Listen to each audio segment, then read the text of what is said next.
Good morning. Welcome to the Sunday after Christmas. We're all feeling a little bit bloated in the tummy and sort of sleep deprived still. It's been a wonderful Christmas. The weird, the wacky, and the wonderful. Well, I could be describing my grandma's Christmas pudding. She had one of those Christmas puddings where a bit of everything went in. All sorts of fruits and nuts and flour, and alcohol and sweet things and slightly sour things. It was wacky, weird. Yes, one year I even tasted what I think was chili in there. But most of all, wonderful. It was also theological. One bite and you knew God had come to earth.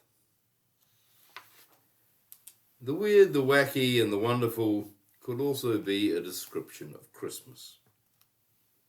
Consider the characters: the fervent and faithful Mary, the winged courier Gabriel, the decent thing Joseph, after he was nudged by the angel, the stunned shepherds, the mystical magi with their symbolic gifts, the diabolical Herod, and let's not forget the four-part heavenly chorus with their political lyrics. You could erect a whopping big sign over Christmas and say, there is nothing normal here. Indeed, that's what Matthew and Luke, the authors and editors of those nativity traditions, are trying to tell us. Hey, what looks ordinary, poverty, oppression, babies and all, is actually, in this case, extraordinary. What looks normal is far from normal. It's a God thing. Sometimes I wonder whether there should be a whopping big sign over the church, faithfully reproduced on all letterheads and logos. There is nothing normal here. Or more provocatively, we're all queer here.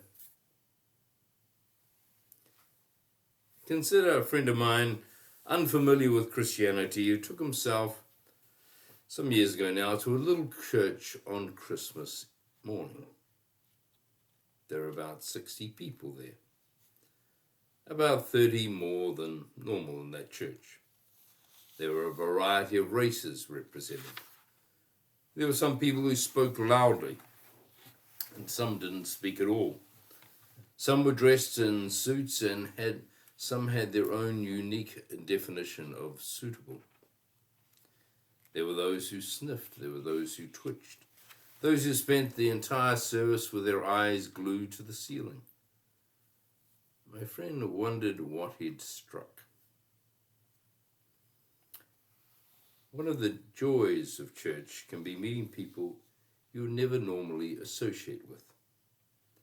The weird, the wacky, the wonderful. The shepherds, magi, and angels are all here, as are the doers and the doodlers, the nuisances and the thoroughly nice. Kind of like heaven, thoroughly queer. Variety, diversity, uniqueness, and connection makes us who we are. We're all normal here because no one is. This is a church. And as St. Paul would have said, we are God's body. Or in my grandma's language, God's Christmas pudding. I've mentioned the word queer a couple of times now, and I know it's a loaded word. It's a word that was once and still is used in a derogatory manner to describe sexual minorities. It's also a word that sexual minorities have picked up and embraced as a self-description. It's a word that some use to describe God. Let me explain. When we think about God, we are thinking beyond normative categories. Indeed, to try and fit God into a normal category or categories is to constrict and confine that which is essentially beyond every category. God is beyond our wildest imaginings, or, as Glynn once said, a one-word poem. So as Christians, we believe in a God that is beyond God. Many of our songs and hymns attempt to talk about God in this way. They talk about God beyond category and restriction. Of course, such a God is very hard to handle. So preachers and parishioners and church leaders throughout the centuries have often tried to reduce God to a manageable management size. In other words, they've tried to reduce God in order to get God to behave, to agree with them, to share their prejudices, to sound like them. And we all do this to a certain extent. That's why we need constant reminders that we have an innate ability to make God into a puppet serving our needs, and constant reminders to disregard or even destroy that puppet. That's what the church calls iconoclasm. Kyushu Koyama once said that the church tried to make God and Jesus into a briefcase that you carry around as an accessory to your life. The trouble is, says Koyama, that when you try to grab the handle of this briefcase, you get splinters in your palm. Jeff Wood asks us to think about the word queer.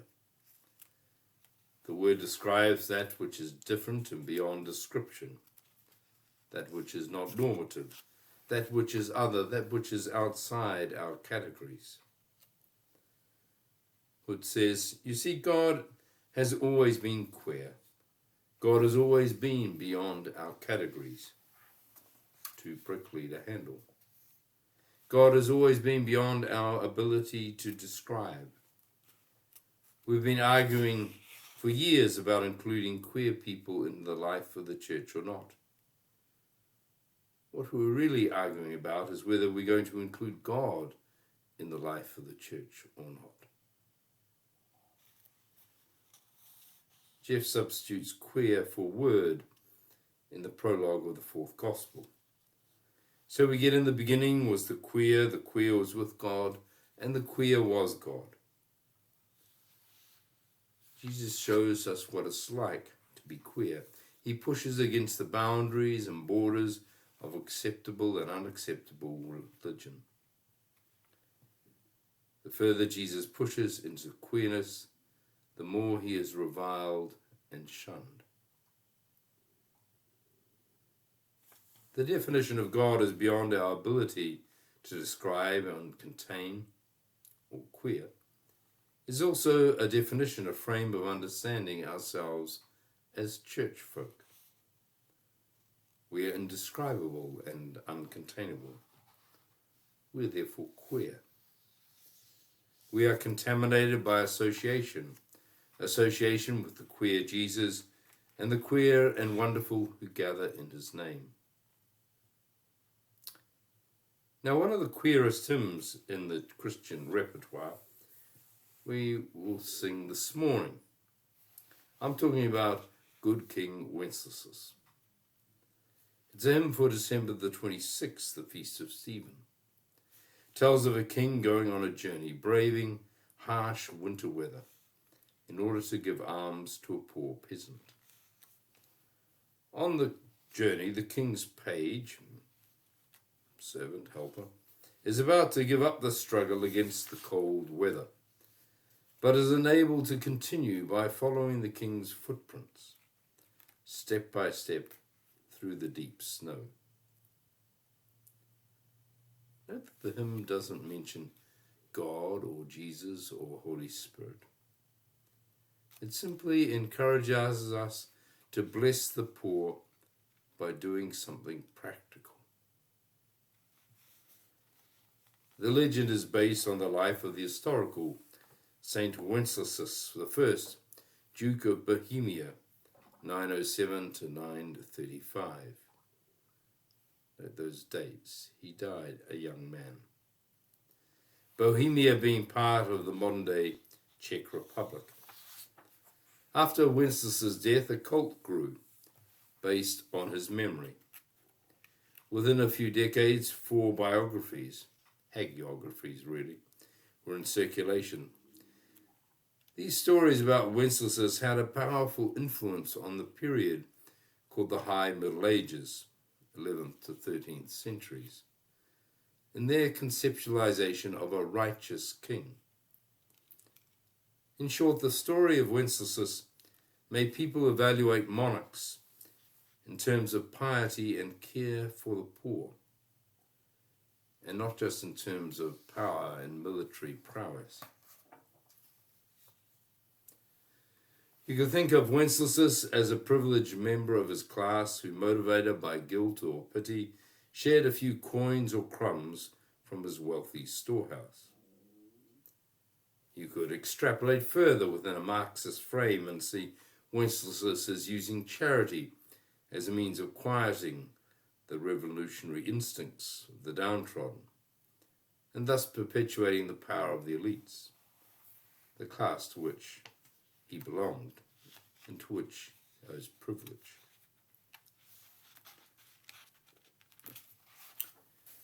Or you could think of Wenceslas as so uncomfortable, undone, and discombobulated by his wealth when so many were needy, that he stepped outside of convention and prejudice, and he did something.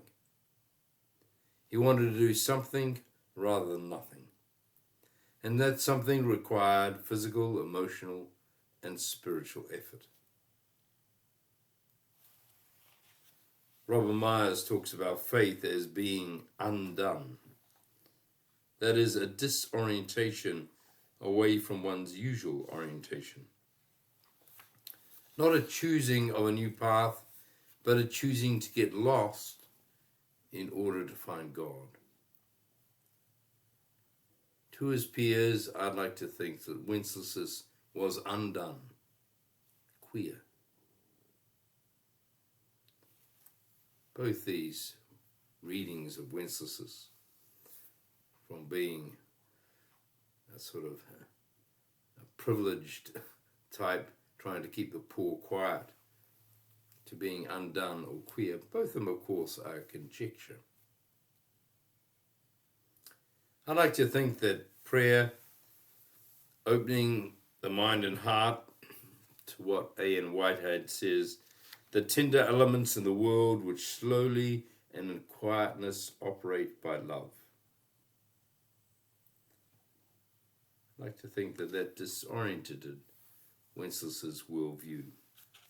And Wenceslas made a decision not to keep acquiring, as if in the accumulation of goods and favors, lasting happiness could be created, but instead make a decision to imagine that he could do something to make someone else's life just a little bit better. And then he trudged through the snow. Have a blessed day and a blessed week as we end this year.